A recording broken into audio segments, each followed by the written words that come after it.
ナマステ皆さんこんにちは。インドのゆりです。今日もインド現地からインドのリアルな情報をお届けします。ぜひ最後までご覧ください。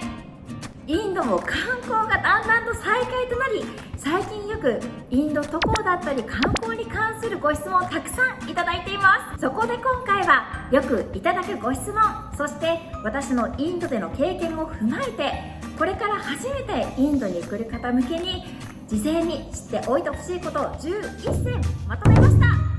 本当はもうまとめたら100個くらいあるんですが、その中でも今回は初めての方向けにギュギュッと11個まとめました。主にはインドにこれから初めていらっしゃる方向けの動画になるので、基本中の基本というような内容にはなるんですが、一つくらいはそうなんだ、知っててよかったっていうような内容もあるかと思うので、ぜひ最後までご覧ください。それでは早速どうぞ。年中暑いと思われがちなここインドなんですが、実は訪れる地域、そして時期によって気温がかなり違うんです。インドの国土はなんと日本の9倍とかなりでかい。なので例えば同じ時期でも北部なのか南部なのかで気温が結構違います。中でも気をつけてほしいのは、私も住んでいるここ首都デリー近郊ですね。観光地でも外せないここデリーは北部に位置しており、一番暑い時期4月から5月は気温が連日50度近くという灼熱。一方で一番寒い冬の時期11月の後半から2月頃はコートやマフラーが必要なほど冷え込むなど、年間の気温差が大きくある地域です。冬が短いということもあり、日本ほど暖房器具が充実しておらず、基本は毛布やちょっとしたストーブがあるくらいで、室内はめちゃくちゃ冷え込んでいます。私もいつも電球タップで寒さをしのいでいるんですが、冬の時期にインドの北部に訪れる際には防寒対策をしっかりしてお越しください。インドの夏場、外はめちゃくちゃ暑いんですが、一方でモールだったりオフィスなどの室内は冷房が効いていてかなり冷え込んでいたりします。外と室内との気温差が激しめです。なので特に女性の方はこうしたカーディガンを常に持って、いつでもこうして体温調整できることをお勧めします。インド地域によってかなり気温が違うので、事前に旅行に来る前には訪れる場所の気候を調べて最適な服装をお持ちすることをお勧めします。服装に関しては特に女性の皆さんから多くご質問いただいています。確かにインドで安全に過ごすためにも服装はとても大事です。例えば首都デリーなど都心部ではこうした日本でも着るような服装をしている方も多いので問題はないんですが、少し外れた地方の方に行くと外国人というだけでも珍しいですし、服装によっては危険な場合も大いに考えられます。特に女性の場合は肌をあまり露出しない服装というのをお勧めします。例えば足を出さない、足のラインがあまり見えないズボンであったりロングスカートがおすすめです。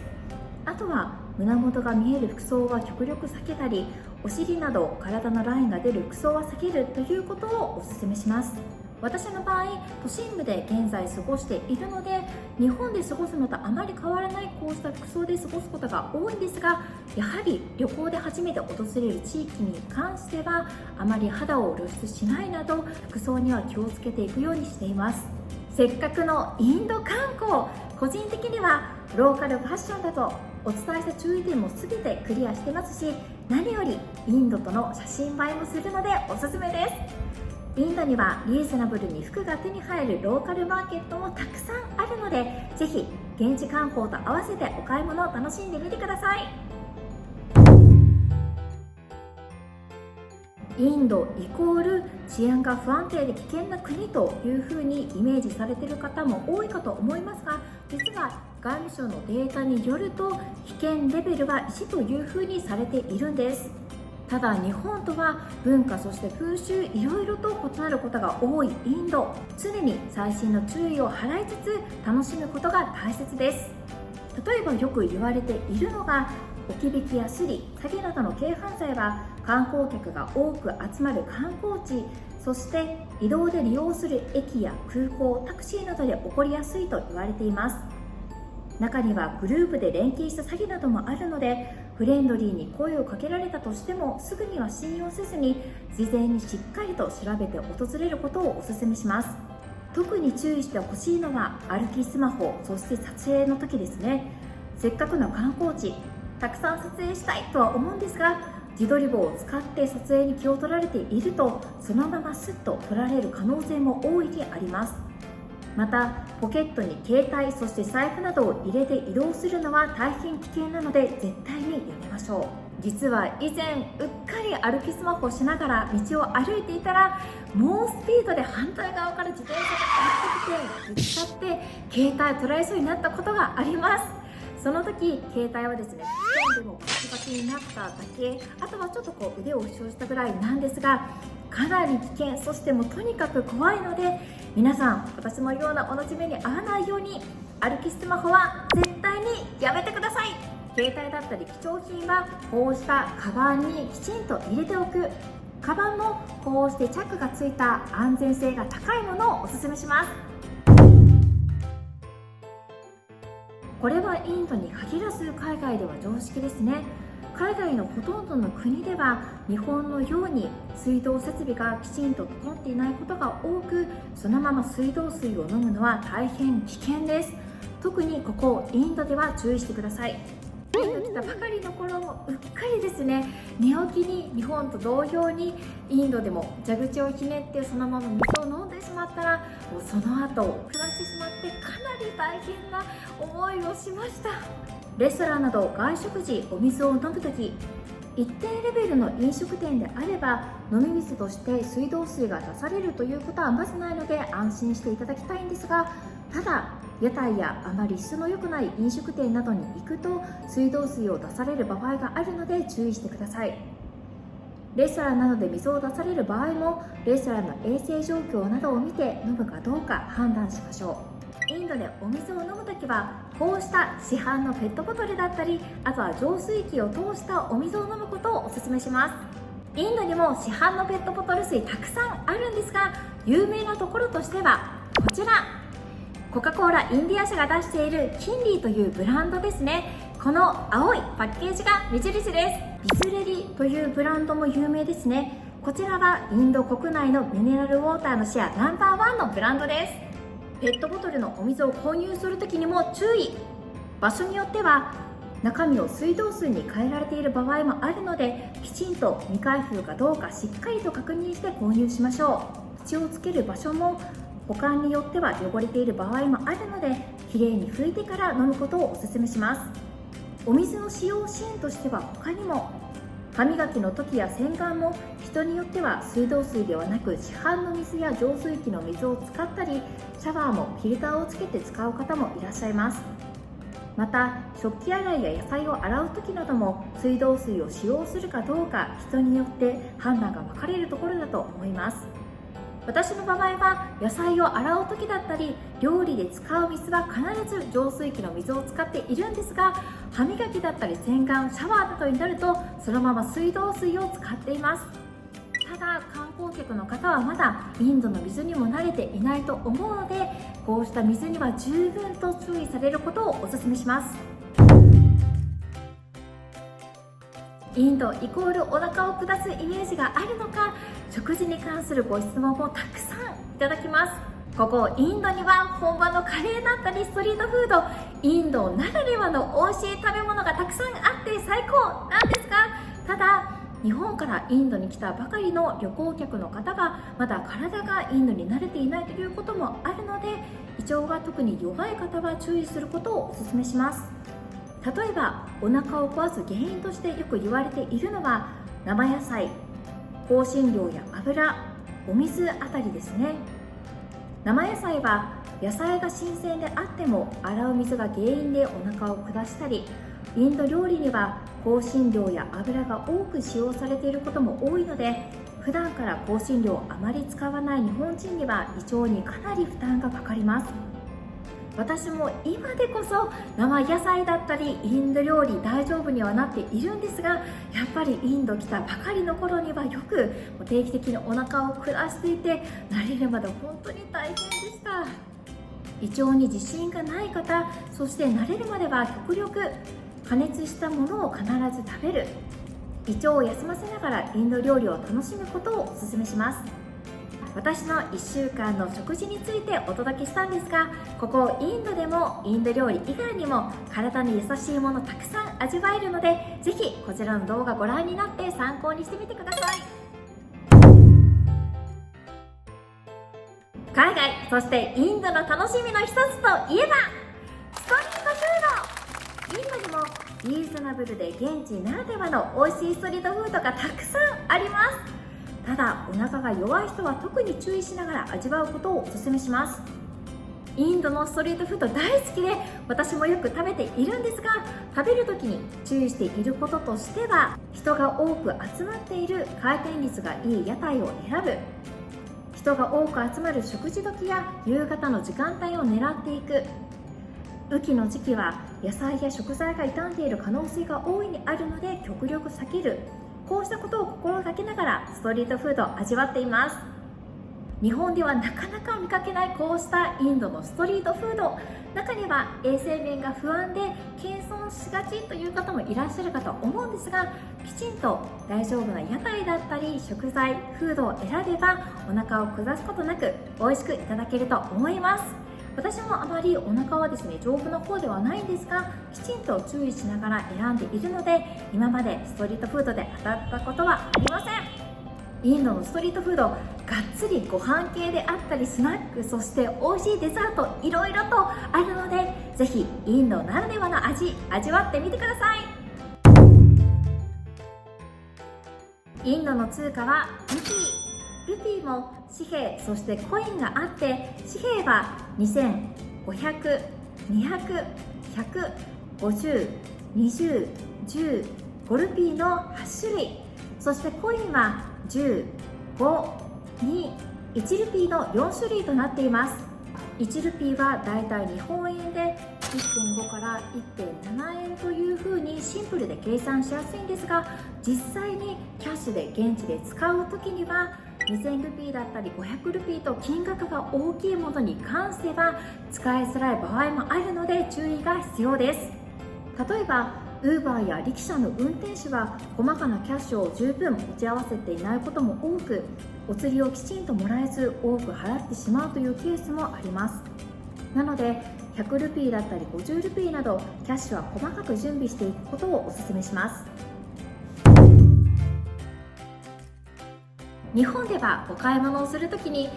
これちょっと高いから安くしてっていう風に値切り交渉するのはちょっと遠慮されがちではあると思うんですが、ここインドではまだまだ交渉というのは一般的なので、ここ現地でお買い物をするときにはどんどん値切り交渉していきましょう。もちろん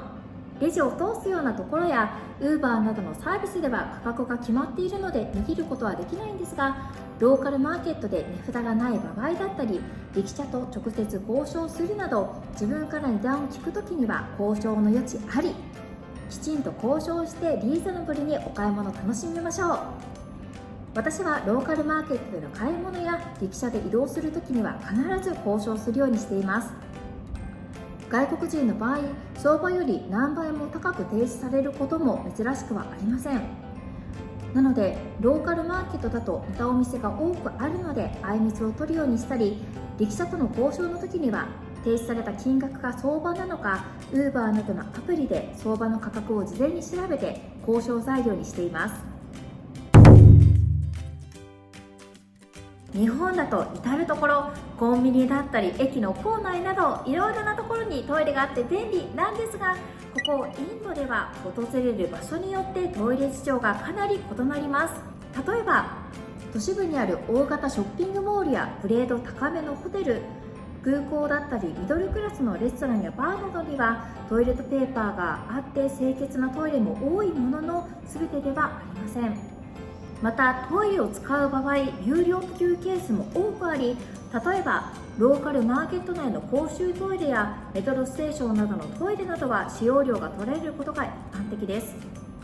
トイレの近くに担当者がいるのでその方にお金を渡します。金額は場所によるもののだいたい5ルピー前後という金額でそこまで高くはないんですが、いざという時のために細々した小さな現金を持っていくことをお勧めします。インドは日本と違ってトイレが行きたい時にある、必ず行けるというわけではないので、トイレを見つけたらすかさず行っておくことをお勧めします。トイレにも必ずペーパーが設置されているというわけではないので、女性の方は特にこうした携帯用のティッシュを持参することをお勧めします。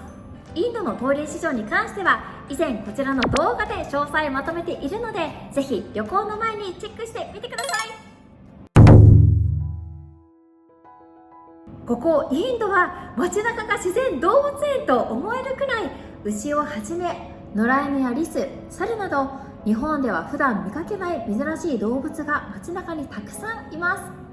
す。ただインドで気をつけてほしいのが狂犬病。狂犬病は恐ろしい病気で、発症したら致死率は 100%。 インドは年間約2万人もの人々が狂犬病で命を落としているとも言われています。狂犬病の感染源動物としては 95% が犬、次いで猿と言われています。インドでは宗教上の理由から殺生をあまり好まないということもあるため、街中に野犬が放置されています。可愛くて近づきたくはなるんですが、不意に噛まれることもあるため、むやみに近づかないことをお勧めします。狂犬病を発症している犬は目がつわり、よだれをだらだらと流し、攻撃的になってしまいます。そのような犬を見かけたらすぐに犬から離れて逃げることをお勧めします。万が一犬に噛まれてしまったという場合は、すぐに洗浄・消毒をして病院へ行き、すかさずワクチンなどの接種の処置を受けましょう。犬に噛まれてしまったというケースはよく耳にします。なので私も街中を歩く時であったり、特にランニングをする時などは犬対策としてスティックを持ち歩くようにしていますし、インド人の皆さんもそのようにして対策を行っています。十分街中にいる犬には注意してください。インドに来る方には絶対に知っておいてほしい感染症の一つ、デング熱。デング熱はデングウイルスを持つ蚊から刺されることによって感染する感染症なんですが、このデング熱、現時点では予防接種であったり有効な治療薬というのがないため、かかってしまうととても大変な感染症となっているので注意していただきたいです。デング熱の主な症状としては、高熱から頭痛、関節痛、吐き気や食欲不振などが1週間ほど続きます。重症化すると出血症状やショック症状を引き起こすこともあり、2回目以降デング熱に感染してしまった際には重症化の確率が高まるので、特に注意が必要です。このデング熱、インドでは年中かかる可能性のある感染症の一つなんですが、特に雨が多く降り蚊が大量発生するモンスーンの時期からモンスーン後6月から11月にかけて流行する傾向にあります。以前このデング熱にかかってしまって、本当にですね、死ぬほど苦しい体験をしました。その時のリアルな体験、こちらの動画でもまとめているので、その時の様子であったり、あとは治療方法だったり気をつけるポイント、ギュギュッとまとめています。ぜひ旅行の際にはこちら一度チェックしておくことをお勧めします。以上、インドに来る前に知っておいてほしいこと11選でした。今回は基本をギュギュッと詰め込んだような内容になるので、人によってはもうそんなの知ってるよっていう方もいらっしゃるかもしれないんですが、改めて備えあれば憂いなし。ぜひこれからインドに来る方にとって最高のインドでの時間になることを願っています。今日も最後までこの動画をご覧いただきありがとうございました。今回この動画ではインドにこれから初めて訪れる方向けに事前に知っておいてほしいことを11選まとめました。少しでもこの動画が役に立った、インドに行きたくなったと思ってくださった方がこのチャンネルにチャンネル登録、コメント、いいねよろしくお願いします。それではまた次の動画でお会いしましょう。バイバーイ。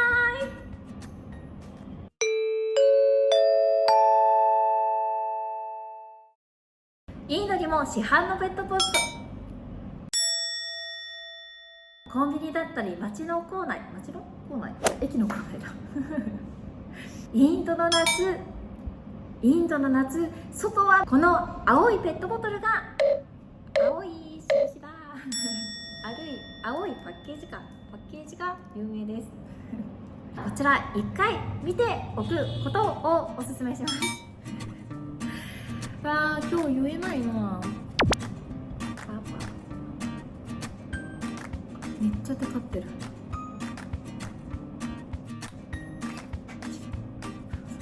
いやー、1ヶ月ぶりの YouTube 撮影めっちゃ緊張する。すごいな、これめっちゃいい筋トレになる。